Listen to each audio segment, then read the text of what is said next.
conhecer esse obstáculo que eu escolhi para vocês te impede hoje de ter relacionamento saudável.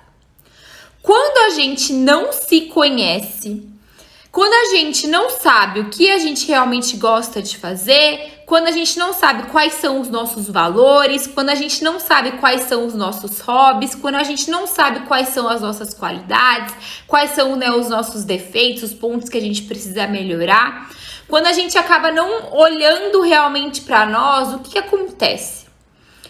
E é quando a gente também se vê dependente. O que acontece? Quando chega uma pessoa na nossa vida, então quando a gente começa a se relacionar, se a gente não se conhece, a gente vai se vendo muito inferior e muito frágil. Então a nossa insegurança está lá embaixo e a gente já se diminui. O que acontece? Quando chega uma pessoa na nossa vida, essa pessoa começa a dizer, mas eu gosto de fazer isso, eu gosto de fazer aquilo, eu gosto de, sei lá, viajar, eu gosto de ficar perto da natureza, eu gosto de ficar isolado, não sair com os amigos. Ela começa a falar alguns planos da vida dela, eu desejo ter filho, eu desejo casar, eu não desejo casar. E aí a pessoa começa a falar da vida dela.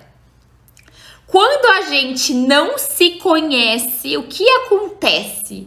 Quando a pessoa fica falando, eu já me vejo frágil, já coloco o outro no pedestal. Nossa, olha isso. Ele gosta da natureza, ele gosta do mar, ele quer ter filho, ele quer casar. O que eu faço? Eu anulo as minhas vontades, porque às vezes eu nem sei o que eu gosto, nem sei o que faz sentido pra mim. E eu começo a me colocar ali, pegar os planos, as vontades da outra pessoa e começo a colocar como se fossem as minhas vontades. Como se fossem os meus sonhos. E aí quando a gente vai ver, acontece um emaranhamento que a gente nem sabe mais o que é vontade de um e o que é vontade de outro. Não estou dizendo que cada um precisa ter vontades completamente diferentes, sonhos completamente opostos. Não!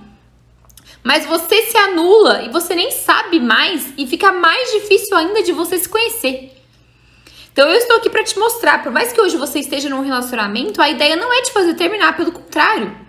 A ideia é fazer com que você busque se conhecer para o seu relacionamento se tornar mais saudável e aí sim você conseguir caminhar com a pessoa, com os seus sonhos e também com os sonhos dessa pessoa. Aí a gente começa, igual a gente muito falou ontem, a se tornar realmente responsável pela nossa vida. Ser aí a protagonista da nossa história. E aí a gente acaba realmente olhando um pouco mais para nós e conseguindo entender quais são os meus sonhos, quais são os sonhos do meu parceiro.